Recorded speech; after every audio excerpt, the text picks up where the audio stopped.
Sauf peut-être des qu'on orange. On a invité Pierre Larouche, vice-doyen à la Faculté de droit de l'Université de Montréal et expert en droit de la concurrence, pour aborder cette question là, de l'autorité américaine, de la concurrence, la FTC, et 17 États américains qui ont déposé une plainte contre la multinationale Amazon pour concurrence déloyale. Monsieur Larouche, bonjour. Bonjour. Bonjour, vous êtes vice-doyen à la Faculté de droit. Je veux pas vous piéger, là. C'est juste Philippe Richard Bertrand, habituellement, qui est assez tempéré dans son humeur.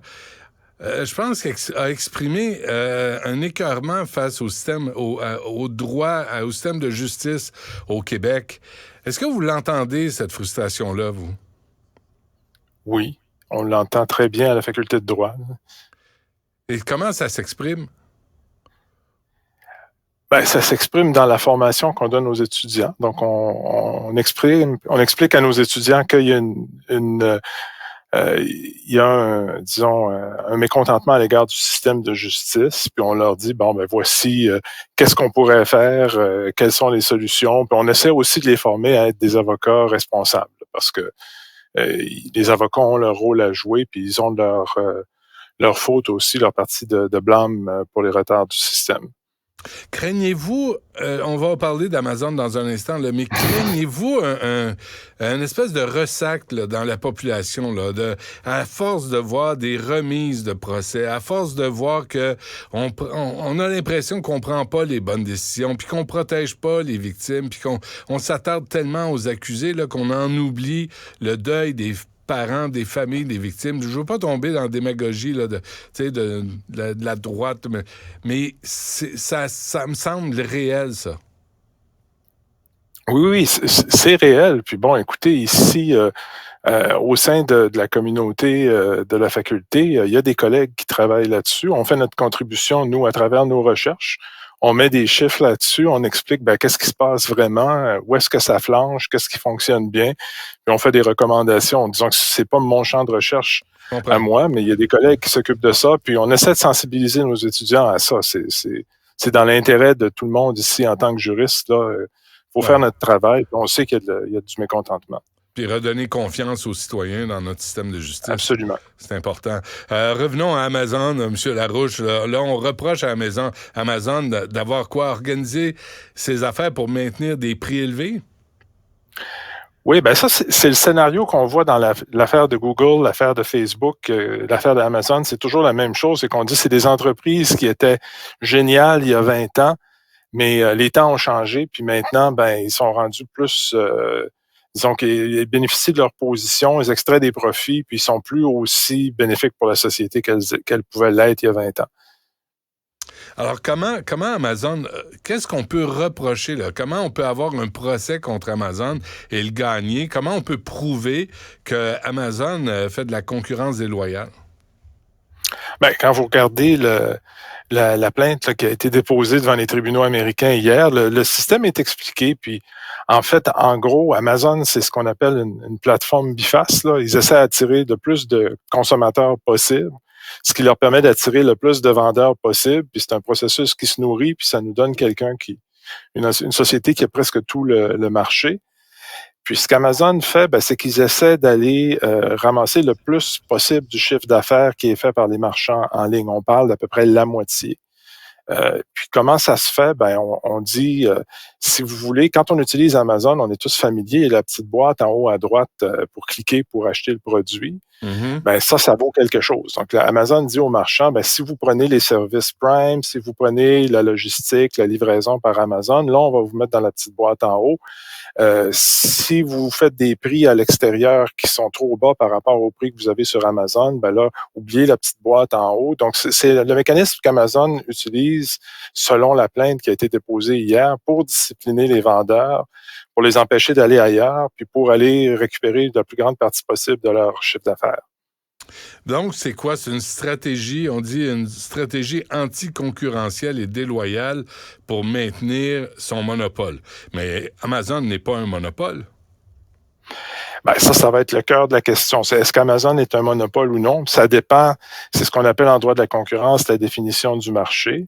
Ce que les Américains disent, puis c'est ce que les Européens disent aussi, ben, c'est qu'Amazon opère un service assez spécifique qui est un marché en ligne. Là. Puis les concurrents, en gros, c'est eBay, peut-être Walmart, puis ça s'arrête là.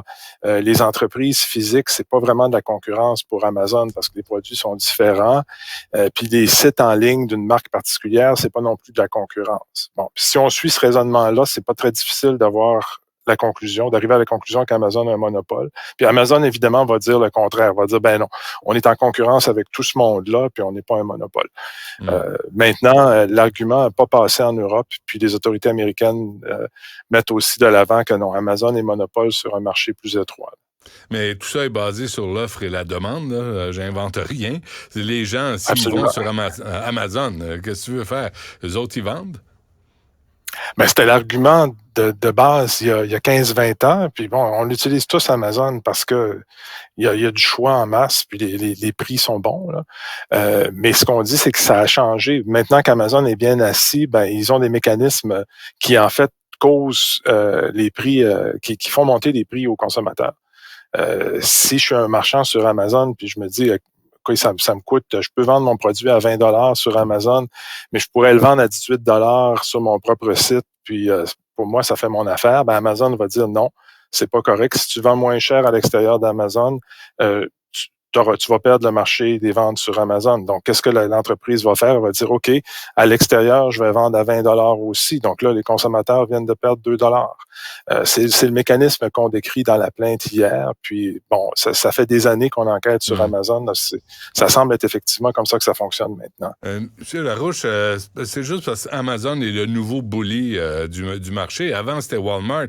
On se souvient comment Walmart imposait des amendes aux livreurs qui arrivaient en retard aux entrepôts. Ça a toujours existé, là, un bully de cette sorte-là. Oui, il y a toujours des gros joueurs. Puis, donc, ce qu'on veut en politique de concurrence, c'est qu'il y a un petit peu de concurrence puis qu'il y a une pression sur les gros joueurs pour pas qu'ils exagèrent. Puis c'est là où on en est, en gros, dans les affaires avec Facebook, Google, puis Amazon, c'est qu'il n'y a plus beaucoup de pression qui les empêche d'exagérer.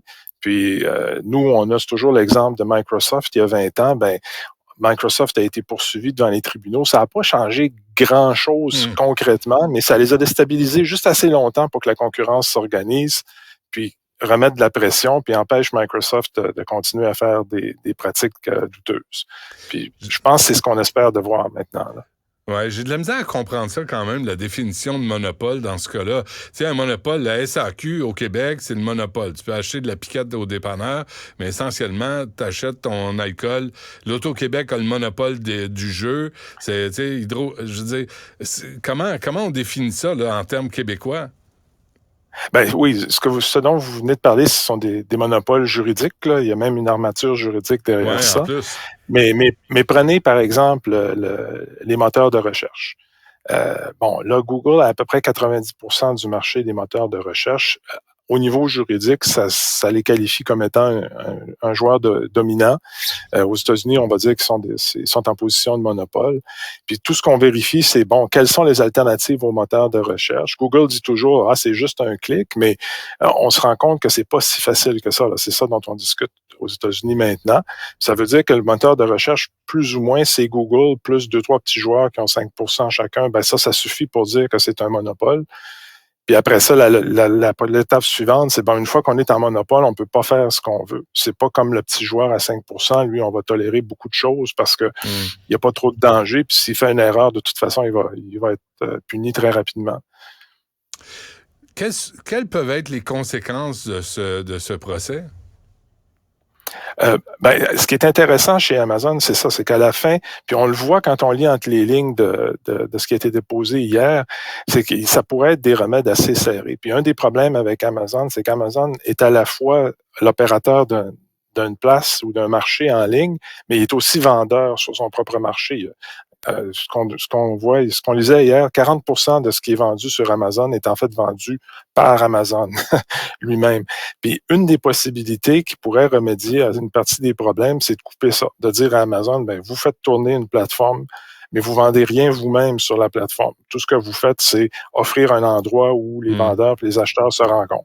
Mm-hmm. Ça pourrait être une chose qu'on va voir. Donc, puis on pourrait aussi voir une injonction ou un ordre à Amazon de dire, par exemple, arrêter ou changer la manière dont le petit clic est administré, changer la manière dont vous décidez qui a le droit d'être en haut à droite dans votre fenêtre. Là. OK. Faut qu'on se laisse, M. Larouche, là, mais un jour, j'aimerais ça qu'on se reparle et qu'on parle de... Là, on parle de monopole, mais parlons de collusion. Tu sais, je dis n'importe quoi, là, je veux pas me faire poursuivre, mais les banques, les pétrolières, là, tu sais, il me semble qu'on est souvent coincé à pas avoir tellement de choix dans le marché. Ah, ça, c'est un problème, disons, un peu canadien, là. On le voit avec le cas des épiceries puis du cellulaire. Ouais. C'est qu'au Canada, on a tendance à avoir des marchés un petit peu ronflants. Il y a pas beaucoup d'opérateurs, il y a pas beaucoup de concurrents, puis ils se connaissent bien. Les épiceries, il n'y a pas de collusion au sens où ils vont se rencontrer autour d'une table pour décider des prix, mais les marchés sont très transparents. Si vous êtes une grande chaîne d'épicerie, ben vous savez exactement ce que les autres font. Vous observez les prix. Même des fois, c'est télégraphié. On nous dit, notre trajectoire pour les 3 prochains mois, ça va être ceci. C'est certain que ça fait des marchés paresseux. Hein. La concurrence est assez limitée. Ouais. Moi, c'est ce que j'aime. Moi, j'appelle ça des marchés paresseux. Puis bon, c'est le consommateur qui fait les frais. C'est-à-dire qu'il n'y a pas beaucoup de concurrence. On se bouscule pas pour faire la guerre des prix puis se taper dessus. Ça veut dire que nous, on reste coincés avec des prix plus élevés qu'on devrait payer. Mais c'est ce que je vois dans l'épicerie, là. J'espère que ça va arriver dans les prochains mois. Les problèmes d'approvisionnement sont en train de se replacer. Puis il devrait y avoir une guerre des prix. Si le marché fonctionne bien, il va y avoir des guerres de prix parce que les épiceries vont récupérer un petit peu de marge puis vont pouvoir aller chercher des parts de marché. Mais ça reste à voir. Au bénéfice des clients, souhaitons-le. Pierre Larouche, vice-doyen à la Faculté de droit de l'Université de Montréal. Merci pour ces explications. Au revoir.